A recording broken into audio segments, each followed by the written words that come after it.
Voilà mes chers amis, mbotelo sako na bayo nyonso bamesana kolanda biso na kati ya télévision lolaka ya mvuluzi kimbangu. Lo sako mboka bino esika bozwami na betando ya bino mike pote bolanda na moma oyo information tole bino na mokolo na lelo.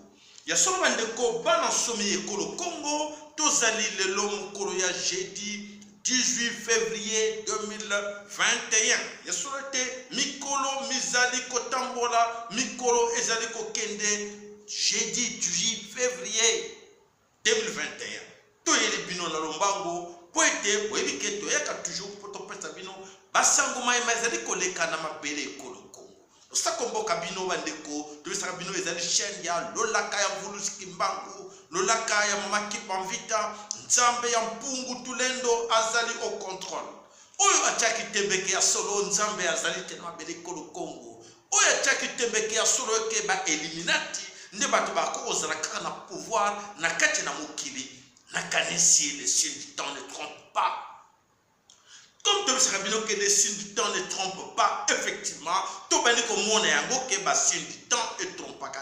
Réalité, et bien que mon ana, oyo ba signes du temps, oyo bandeko bandima kite ke makambo ya boye et que salama na mabele kolo Congo.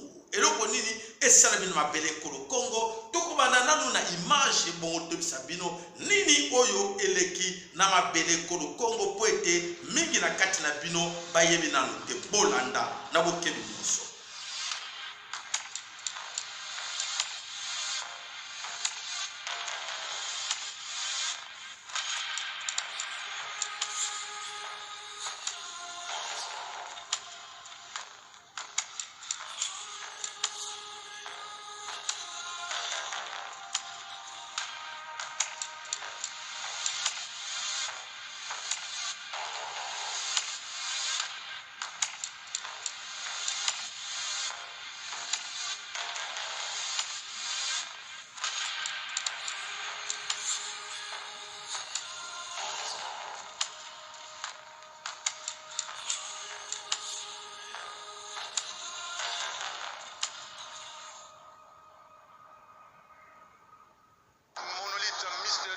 Paris là, après avoir fait une apparition dans plusieurs pays, dans d'autres continents. Et pour la toute première fois, on voit le monolithe apparaître en Afrique et au Congo, plus précisément à Kinshasa, à la commune de Bandalunga.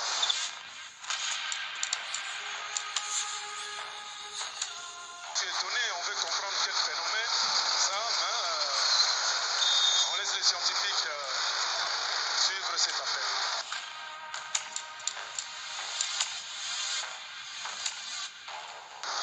Je suis assistant du bourgmestre Tchéi Gaïben Baïlon à la commune de Bandalunga.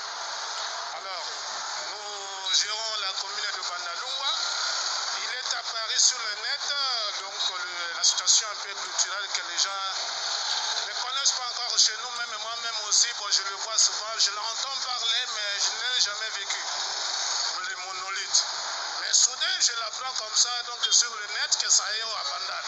Alors je pose la question à mon chef, qui me dit, mais effectivement, moi aussi j'en ai appris.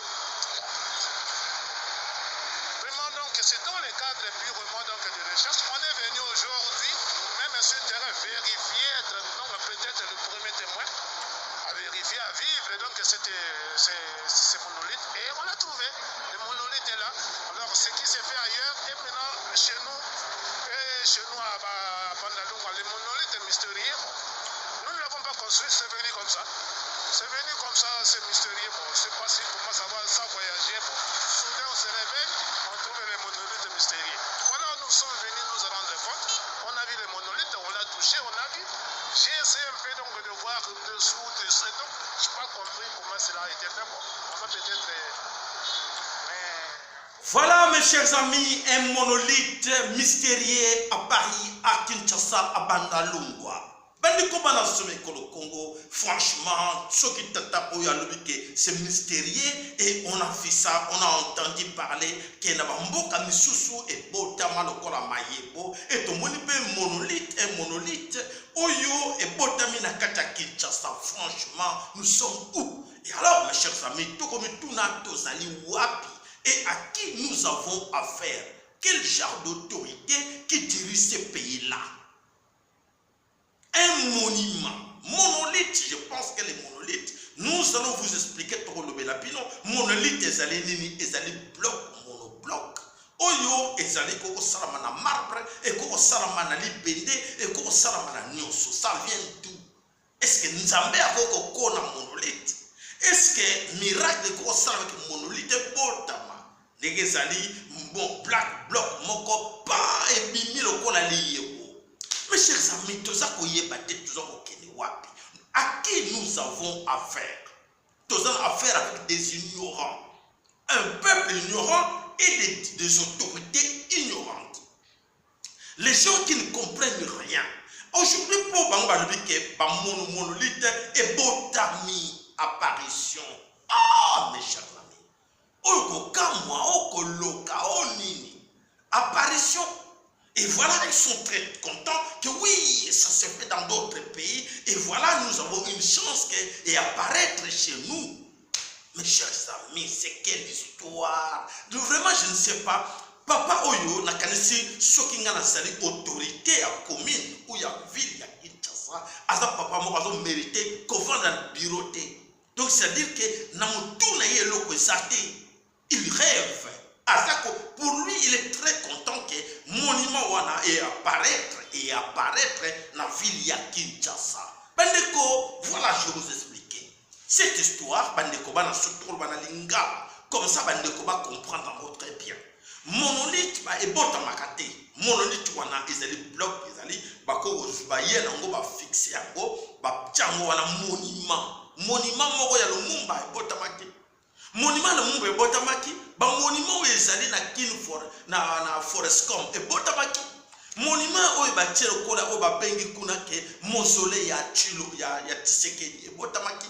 Bandeko oyo Sonia boya koyoka ke moto alubi azali intellectuel, il dit que oui c'est à Paris comme c'est à Paris dans d'autres villes et tout le monde va apparaître chez nous. Quelle souris humiliation. Voilà bandeko bana soume au Congo cette histoire du monolithe et apparaître. C'est pendant que vous étiez maman bandeko na tango bino ozaki na confinement tango bebisa bino ke bo vanda na bandako, il y a eu beaucoup de choses qui s'est passé dans ces mêmes moments. Bandeko bolanda bolanda poete oza chaîne batamayele to yaka wana poete de sabino qui a solo bo baza abonné na kata chaîne biso le lac Mvuluzi Kimbangu, vous méritez avoir des informations avec des précisions. Quand on vous a dit de rester chez vous, comme ici, en Europe et partout, qu'est-ce qu'ils font ces gens-là? Ils implantent, ils installent. Ils ont installé ça partout. Ils ont posé des caméras partout. Ces gens-là, ils ont installé des choses incroyables. C'est par là que je vais vous expliquer, comme ça vous soyez prudents. Alors, restez chez vous à la maison, confinement, c'est en ce moment-là, la nuit, tu travailles pour installer monolithe wana li bende wana boza komona et loko basali wana donc et botamité et yena kuyate mais et uti wapi li bende wana o boza komona monument wana ezali signe ba Illuminati ba franc-maçon. Ceux qui ba tchaka sika ba tchaka yango na ba mboka epele oyo ba tchaka monolithe wana bato ba tchaka e botamate ba kenda ko botsa ngote monolithe ba tchaka yango ko tcha po ete ezali signe ba franc-maçon pour la voilà terrain wana to occuper yango et comme ya biso terrain wana et comme ya biso. Je pense que beaucoup aujourd'hui bozali boza batamayel to pesa bino ba référence ndenge nini beaucoup ko yeba ko ke no ko so beta quand même sur Google obeti monolithe image monolithe beaucoup mona ba signe ya monolithe ko bimela bino yango si image beaucoup mona ba monolithe wana ebele lokola oyo ngana chedi bino ba installa yango na ba mboka ebele ba installa même na samba même ne sika moko na kati ya désert même na nini ezali site ko bakake mabele oyo ezali ko appartenir na biso ba Illuminati. Voilà ba signe ya Illuminati, voilà lokola wala boko mona yango na ba mboka ebele ba installa yango ba tia yango wana pona symbole kola ke mabele oyo ezali ya biso et biso ba Illuminati. Voilà en image boboni tosali ba recherche mpona bino mpona komona kolakisa bino yango bamonolite ezali ebele na kati ya mokili mais bato batya yango banani bo batya yango ezali baeliminati baframason baeliminati oyo bazali kozwa mokili lokola ya bango ekoma ekomi na mabele ekolo Congo bandeko bolanda na bokebi nyonso. Alors tobisaki bino ke pouvoir ya Tshilombo esi pouvoir ya Tshilombo ndenge bino bobuki monolithe wana pouvoir ya Tshilombo en RDC Congo ici. Alors pourquoi Tshilombo a permis que bato wana ba installer monolithe comme batiaki drapeau moko na limete ya oyo ba PD bomonaki drapeau wana tosalaki yango mpe émission bomonaki drapeau eza ya bake ezalaki kopepa na limete drapeau wana na kanisi totiaki yango tolobelaki bato neyebi soki drapeau wana ezalaka lisusu ndenge moko na place oyo tokobenga na place Forestcom na kati ya Gombe monument wana totia wana monument wana eza monument ba Illuminati batia quelque chose wana ndenge toza kolobela bino na kati ya place Victoire monument bomona wana batia wana na place Victoire eza monument ba Illuminati pour contrôler mouvement nyonso oyo eza koleka na ville ya Kinshasa pour vous endormir. Ba jeune so bo mona ke Boris sakana vie na bino te vie na bino beba monument wana oyo ezali na place la Victoire na rond point Victoire monument wana nde muke simba makambo na kati wana monument ya Forestcom monument ya place Mandela monument oyo ezali oyo bakeko cha Tshisekedi na kati ya Ntsini balie wana eza balie satanique diabolique oyo est bloqué bino na mabele kolo Congo bolamuka te bozala mfute bozala kaka ndenge wana et en plus basangisi avec l'eau de régie des eaux o bazali ko alimenter bino nango na biloko le bazo pesa bino ezali ko affaiblir bino makanisi na tout elongwe boza ko penser na rien bozo poko lokola ba nyama et les ba ko bakisela bino ndenge bazo ko tiela bino ba antenne ya 5G là c'est fini oya swaki mangwele ah maman papa pona ye ezama wa mingi c'est-à-dire que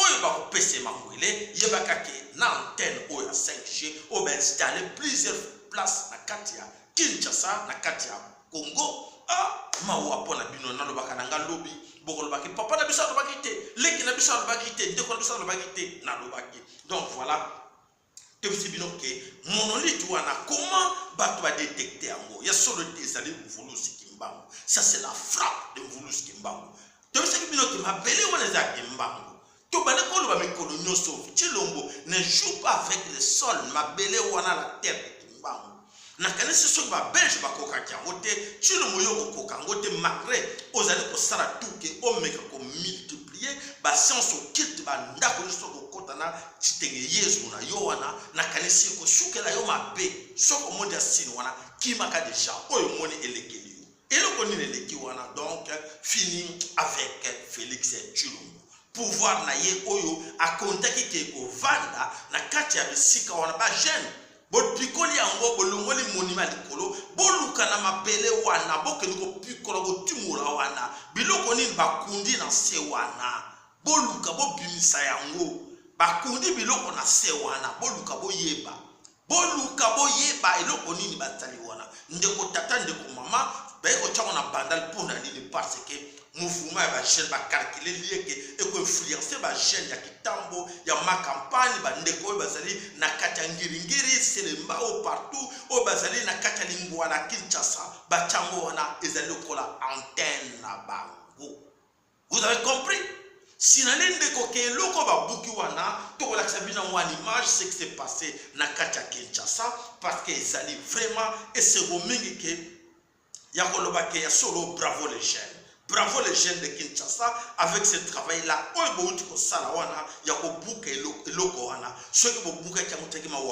Mais ce n'est pas encore fini là. Allez chercher encore d'autres monuments. Observez tout autour de vous. Beaucoup mona que va monument ezali ebele oyo bango ba che pendant que ba bango ko sabino bozala na kati ya confinement. Wana ezali image oyo bandeko babaleko bukango bomoni tango ba chaîne ba télé bango bukango et voilà na kanisi ba chaîne ba sali nyonso ke ba passer en action ba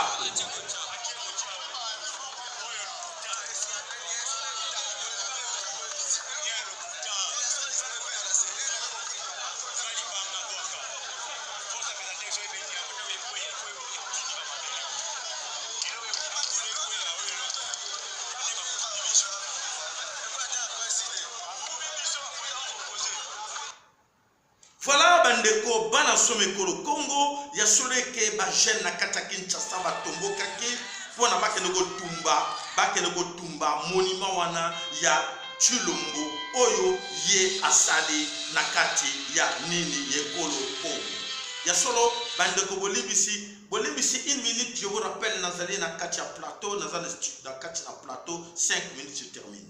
Voilà bandeko bana somekolo Congo ya solo bandeko oyo ezali koleka na mabele kolo Congo ba oyo bayeba ki tekele danger et là ezali permanent na kati ya Kinshasa bandeko bravo les jeunes na moni bo comprendre que il est temps de chasser Chilombo. Il est temps de chasser Chilombo. Qu'est-ce que les jeunes de Kinshasa pensent par rapport à ça? Bolanda na bo premier.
Voilà, bandeko bana somekolo Congo, c'est une réalité que les gens de Kinshasa, la jeune ya Kinshasa, batelemi po ete baloba vérité. Alors, bandeko, ezali masekite parce que il y a des choses qui se passent au Congo, ezali insupportables. Et là, on est les autres les Canadiens Congo insupportables. Na kanesi to la sabina ngo en image, botala, ce qui se passe na kati Koloko.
Voilà les réalités de la ville de Kinshasa. Comment maman na biso bandeko na biso bazali ko souffrir et les autres qui disent que oui, Fati béton. Où allons-nous avec cela bandeko bana somekolo Congo? Il y a solo bandeko mona ba véhicule citerne comme ça bino lobby. Chilombo ateba mai na ba véhicule citerne abaniko tambola mona Kinshasa ke l'eau potable tandis que ville ya Kinshasa eza ville ya munene est-ce que ba véhicule wana et comment on a 24 communes à Kinshasa? Non, c'est pratiquement impossible. Pourquoi ce que na mutu et ça la kamuta mayele? Comment de ne pas résoudre ce problème de la région? Et aujourd'hui aujourd'hui abandi ko proposer bato ba mai oyo ba tie ba poisson oyo ba tie ba produit mususu pour endormir bato ba boy ko pesa ko livrer bato mai ya regideso ba ko tie la bango mai oyo envoûté avec des produits chimiques, des produits oyo masbaba ba franc-maçon pour être endormir ba congolais bande ko bana somi ko Congo ya solote ezo ko senga na bino botonga ce ko tombo kite boza kozela bozo tala bino moko bozo miluke na problème na banzoto na bino tala déjà ba kawana ba ko zo lokota mai ba ko toka mai na ba terrasse où est l'avenir et bande ko baza ko mona ngo direke eza bazali ko concerné te bande ko s'il vous plaît to meka ko aider bande ko na biso ko bazala kata Kinshasa parce que souffrance et bande ko komela bango ebele et alors na kanisi il est temps que biso to su bande ko na biso alors to kele image musu batindele biso na Kinshasa botala bino moko qu'est-ce que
voilà bandeko ezali fiction te ezali réalité de ce qui se passe au Congo. Voilà Congo ndenge baza kotonga yango. Un exemple vous venez de voir là. Congo lelo ezotonga mana lokuta béton voilà le béton de Chilombo. Comment na banda ko bel se couler yango moko na ville ya Kinshasa. Ezali passe mingi po ete bandeko ebele baza koyeba teke avenir ya mboka ezali en danger. Il est temps que chacun de nous aye bandenge ntoko tellement po ete to bundela mabele ko Congo na place à considérer que bato mususu basalela biso ba théâtre na scénario oyo ezali ko senga ke ezo biso moko to telema to bundela mabele ko Congo. Information mususu yaki nango bandeko oyo elekaki na kati ya Katanga oyo Hippolyte Kanamba ke ko vanda kuna voilà bandeko boyo kabino moko en audio tout d'abord et bolanda en image et le code là.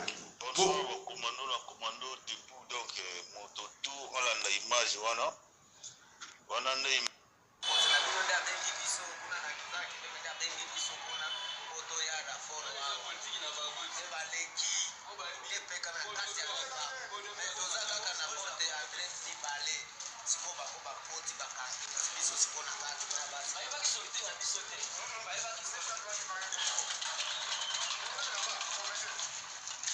voilà bandeko boyo boyoka kike mwato la tebina image yango nyonso tina suke zate mais olomona ndenge bakolo bakufi na affrontement na bakatakatanga na katanga kuna oyo balokosa na media de policiers donc bino mongo botala FARDC ndenge kwe voilà donc boye ezali moto na moto afungola meso na koyeba barealité mboka ndenge lotamba comment affrontement koyi kosalama na mboka oyo président sortant azali après bolobi alliance bakataki boye donc toleki voilà bandeko na kanisi boyoki réalité ke oyo bakatakatanga bazali kosala kuna bazali koboma ba FARDC na ndenge ya kosakana te na ba soldat ya GR. Voilà la kanisi boye babino moko nini ezali koya na mabele kolo Congo bandeko na biso bana somi kolo Congo na kanisi toyaki na lombongo po ete topesa bino basango oyo ezali koileka na mabele kolo Congo esengeli bino nyonso boyeba yango eloko nini mususu ezali koleka na bakwe mususu ekolo Congo mais liboso nanu batindeli biso message moko bato bakamo balobi ete bamoni awa au terme d'une ordonnance présidentielle lui en direct sur l'antenne de la radio-télévision nationale. C'est lundi 15 février. M. Sama Lukondo Kyenge est nommé Premier ministre à 43 ans. Sam Lukondo Kyenge succède à Sylvestre Ilunga Ilukamba, né à Bolanda, né à Likasi dans le Haut-Katanga. Le Premier ministre Sam Lukondo Lukonde est entré en politique en 2006. Wow.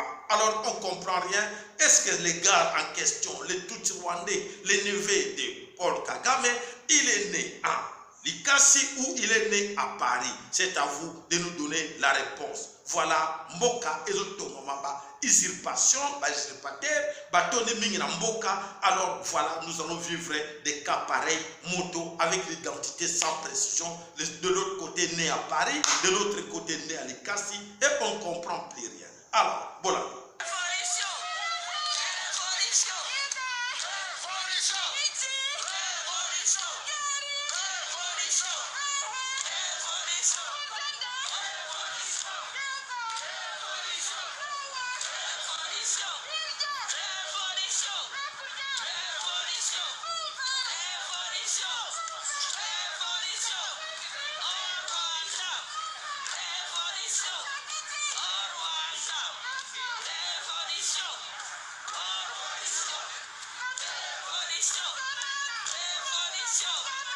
La révolution, c'est quoi ça? C'est où c'est? Wana mozali komona ezali Rwandais oyo batomboke na kati ya Kigali. Beaucoup parmi bango cherchent à savoir comment le pays est dirigé par un mort. Alors, qu'est-ce qui se passe na kati ya Rwanda, na kati ya Kigali? Là, bozomona eza na kati ya Kigali. Na kati ya Kigali,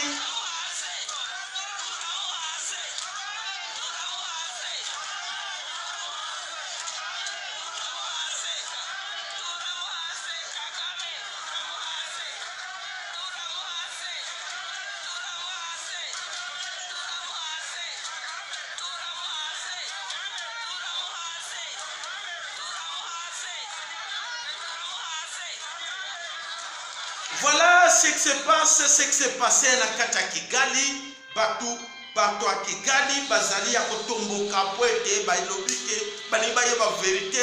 Est-ce que Kagame est vivant ou mort? Baza komona ke ya solo le pays est dirigé par un mort. Voilà la réalité de ce qui se passe na kati ya mboka Kigali. Voilà bandeko bana somekolo Congo toyaki beaucoup plus important pour la Kolabsabino na cette histoire ya monolithe oyo par miracle epimi na kati ya na Kinshasa pour na to rappeler bino ezali statut ya banani ba Illuminati oyo Chilombo a s'engagé pour ateka Congo, pour enveigler ba Congolais, pour endormir ba Congolais, et voilà ben implantant on a kati ya Kinshasa. Et malheureusement c'est bon pour nous que aujourd'hui bandeko bakino batelemi bapanzi monolithe wana batumbi yango. Et alors nous recommandons aux Kinois d'aller chercher encore beaucoup de choses que o bango batie implanté à gauche à droite otoyebi ke ezali ba signe ba Illuminati pour la endormir ba Congolais, pour la enveigler ba Congolais.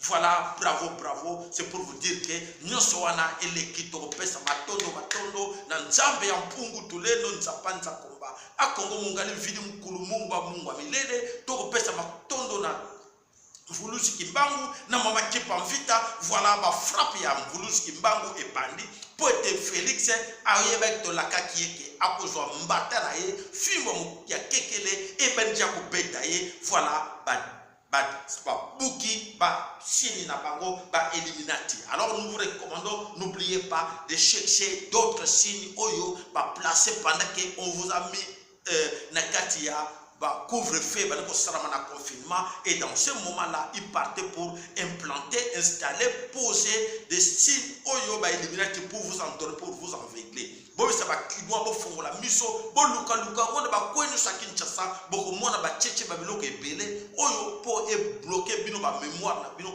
et comme ça bino babisengi bazoba poete chulumbo asakana na bino. Voilà, la kanisi, vous comprendre très bien. Boluka, to bossen te rappeler bino, to bossani te ko rappeler bino. Monument, oyo ezali ya Forescom, monument ba artiste, oyo ezali na place de la Victoire, monument oyo mausolée ya Chil ya Tshisekedi, nyonso wana ezali ba blocage ya esprit na bino e ba kino bo telema, OK ya solo. Makamuto de Koloba, tala déjà le kola likambo oyo, ba ekotiela bino tout encore les cousins, les neveux de Kagame na comme na tête ya pays. Il est temps, vous les Kinois, réveillez-vous, mettez-vous debout et en tout cas il faut qu'on benga na bango nyonso moto moka tika na bele kolo Congo te. Voilà, matondo mboka bino, matondo no bande kona biso, penso ba mesala kona biso na lo laka mvuluski mbangu na TV loka mvuluski mbangu na TV Lolaka Kimbangu Congo na katia Odyssée Bobo ça m'a pété de vous abonner facilement et de partager nos émissions à vos amis. To pesi lo sac on a bino bande qu'on a biso banso oh mais ça on a biso to bosse c'était notre grand sponsor Muta MKN to bosse te bande qu'on a biso banso oh ba soutenir ka biso to bosse ne binoté to lobiete ya solo voyez bi numéro na biso ya compte oyo azali na lisungi pote asunga chaîne na biso to bossa ntito sengi na bino matondo mingi numéro ya téléphone numéro ya code na ya compte na biso eza wana si vous voulez soutenir biso n'oubliez pas de faire quelque chose to sengi na bino ja matondo na o nyoso akosa la geste pour nous soutenir chaîne to bossa ni pete ko pesa bino numéro na bisa téléphone et pour vous signaler que numéro oyo ya liboso eza ko sala sûreté mais bo benga biso na numéro oyo ya mibale et sur WhatsApp s'il vous plaît. Alors bandeko lo sako omboka bino to pesani elaka na biso na mokolo ya samedi pour la suite ya ba information na biso matondo ingeta ibobo na kombo ya Mvuluski Mbangu na kombo ya Nzambe ya Kongo tata Nzambe ya Mpungu Tolendo to pesi bino mokolo molamu matondo.